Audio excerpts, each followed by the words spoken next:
Bonjour et bienvenue dans cette nouvelle vidéo où je vais essayer de vous montrer comment on peut configurer le compte gratuit courrier, compte de messagerie courrier de Windows 10 avec des POP3 ou de l'IMAP 4. Encore une fois, si jamais vous ne savez pas la différence entre POP et IMAP, allez-y voir ma vidéo. Il y a aussi une belle vidéo sur internet en anglais, je mets le lien dans la description pour un petit peu comprendre tout ça. Donc là c'est juste pour configurer d'une manière avancée un compte ou plusieurs comptes sur le logiciel gratuit courrier de Windows 10. J'ai déjà fait une vidéo où tout est automatique, d'accord? Allez, sans tarder, on va aller sur le client. Donc moi il est déjà, lorsque vous cliquez, il vous demandera de configurer un compte pour la première fois si ce n'est pas le cas. Sinon, si vous voulez ajouter un compte, et ben, vous avez déjà votre logiciel comme le mien. Il est vide, mais il est déjà configuré. Vous cliquez sur la roue en bas dans les réglages. Vous allez aller dans gérer les comptes. Et là, comme vous pouvez le voir, il n'y a aucun compte. Donc, vous cliquez sur ajouter un compte. C'est ça le message que vous devez avoir la première fois si le logiciel n'a jamais été lancé. Donc, soit vous faites comme ce que j'ai fait dans l'autre vidéo, que je vous demande de voir si vous ne l'avez pas vu d'une manière automatique, ou si le logiciel qui fait tout. Mais si vous êtes comme mes élèves et mes étudiants d'un niveau élevé, et bien vous connaissez quoi le POP et l'IMAP, et bien il faut cliquer sur configuration avancée. C'est vraiment spécial. Alors, soit c'est Exchange, mais on fera un autre cours, c'est quoi Exchange. Choisissez la deuxième option, un compte internet, IMAP, iCloud, Gmail, Yahoo, etc. Ou un compte académique, ou ce que vous voulez. Un compte vraiment, demandez juste un compte POP IMAP. Je clique. Là, on doit remplir. C'est plus long parce qu'on doit tout faire manuellement. J'ai même un TP que sur ça avec mes étudiants. Adresse, donc l'adresse que vous voulez ajouter. Allez, on va faire ça rapidement. Prénom, point, nom de famille, point SN. Là, il faut absolument dire obligatoirement quel fournisseur parce que on le fait manuellement. Le nom d'utilisateur, parfois le nom d'utilisateur c'est pas exactement l'adresse. Mais pour Gmail, soit vous prenez juste cette partie-là, ça marche, ou on prend tout, on se casse pas la tête. CTRL-C, CTRL-V, bien évidemment votre mot de passe, qu'on va le faire qu'une seule fois.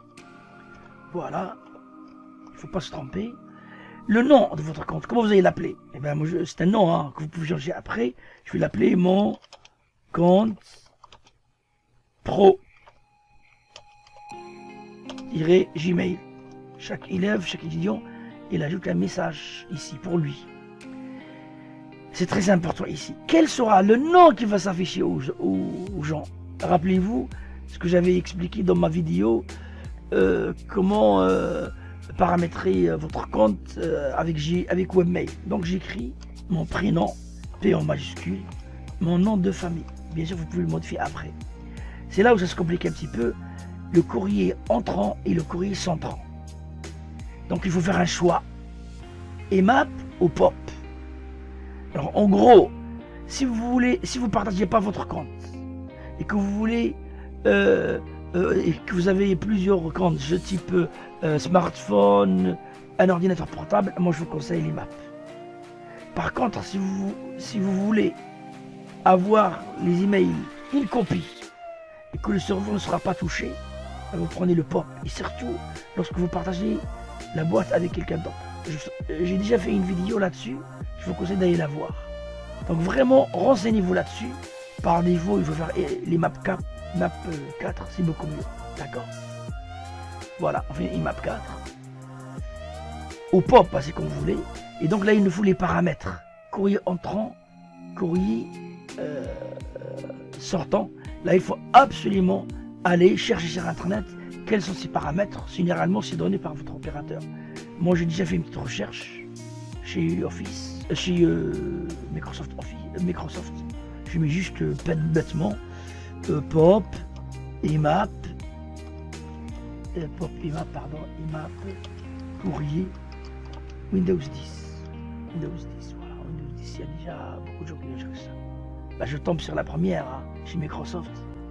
C'est très facile. Apparemment, c'est pas la même, c'est quelqu'un qui a fait ça. donc pop IMAP pour Windows 10. D'accord. Ça dépend, voilà, ça dépend de ce qu'on entend. Voilà, c'est ça exactement, d'accord. Donc voilà, moi j'ai déjà trouvé ça pour vous. Il est là, les paramètres de Microsoft. Et ils sont là les paramètres. Pour Gmail, c'est très facile à se rappeler. Hein. C'est pop pour le pop, IMAP pour le IMAP et SMTP pour le sortant. J'ai même pas besoin de tout écrire, de tout apprendre par cœur. Donc je vais revenir à mon client et je vais remplir tout ça, quoi. Ou faire des copier-coller si vous voulez. Hein. On peut faire, on a dit l'IMAP. Donc je prends IMAP, CTRL-C, je le colle ici, parce que c'est l'IMAP. Le SMTP, allez, je vais manuellement smtp.gmail.com. Et pareil, je vous conseille vivement de se renseigner sur tout ça. Lorsqu'on a vu le cours, on explique c'est quoi le SSL, c'est quoi l'importance. Gmail, il vous laisse faire ça gratuitement, même le SMTP, à condition qu'il soit sécurisé en SSL. Mais il y a beaucoup d'autres fournisseurs qui n'acceptent pas. Ben, il suffit de faire votre SMTP de votre fournisseur d'accès à Internet. Bref, regardez ma vidéo qui parle de tout ça pour mieux comprendre. Pour Gmail, c'est très simple. Il faut juste deux paramètres. Et le grand avantage, c'est que vous pouvez choisir entre POP3 et l'IMAP 4. Donc voilà, se connecter. Il va aller se connecter sur Gmail. Si tout va bien, il va valider tout ça. Voilà, il l'a validé. Donc le compte est ouvert. Voilà, on vient de recevoir un message comme quoi on vient de se connecter. Bien sûr, maintenant, si vous voulez ajouter votre compte, toujours réglage, là, et gérer les comptes. Et pareil, vous pouvez ajouter un nouveau compte. Donc c'est devient facile pour vous. On ne va pas ajouter un compte, puisqu'on a déjà fait dans notre vidéo. On va juste apprendre un petit peu à personnaliser. Qu'est-ce qu'il faut faire? Alors, ça, j'ai déjà expliqué un petit peu les couleurs et tout. Faites ce que vous voulez, c'est très simple. Voilà. La partie, j'ai oublié de vous parler de un point pour la gestion de compte. Je rentre dans le compte ici. Et là, il me demande, vous voyez là, il me demande des choses. Par exemple, il me demande modifier les paramètres. Si jamais vous voulez modifier les paramètres de synchronisation, c'est très important. Je vous conseille de voir ça de près. Vous cliquez là-dessus, vous répondez aux questions. Comment vous voulez télécharger?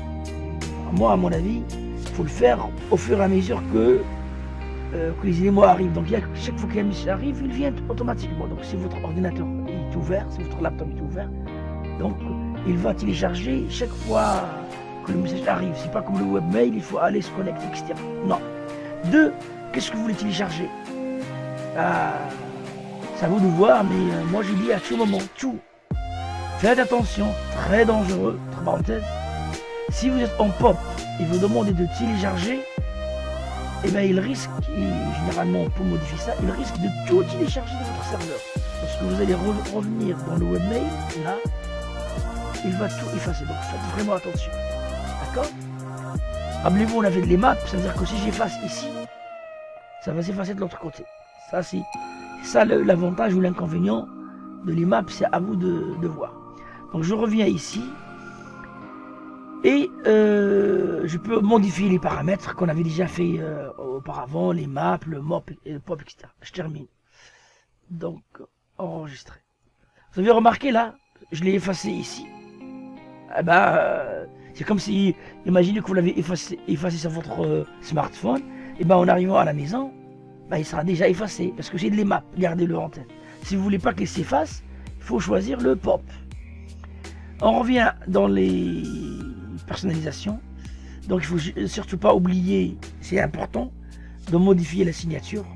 Donc vous vous rappelez ce qu'on avait déjà fait.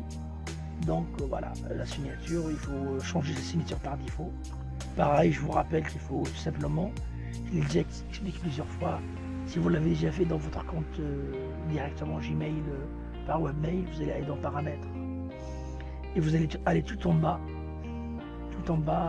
Voilà, elle est là, la partie signature, et vous prenez votre signature, comme ça vous gardez la même. Bien sûr, si vous voulez faire une deuxième signature, c'est à vous de voir. Mais c'est cette signature qui sera prise en compte. Voilà, votre nouvelle signature. Si vous avez plusieurs comptes, c'est à vous de choisir. Il y aura une signature par compte, ou bien vous décidez qu'il y aura une seule signature pour tous les comptes. C'est à vous de voir. D'accord, on revient encore dans le réglage. Qu'est-ce qu'il nous reste à voir? Je pense que le reste, vous pouvez le voir vous-même, c'est pas compliqué. Voilà, donc on vient de configurer d'une manière, entre parenthèses, professionnelle, avancée, un compte ou des comptes dans le client de messagerie qui s'appelle Courrier dans Windows 10. Merci et à la prochaine vidéo.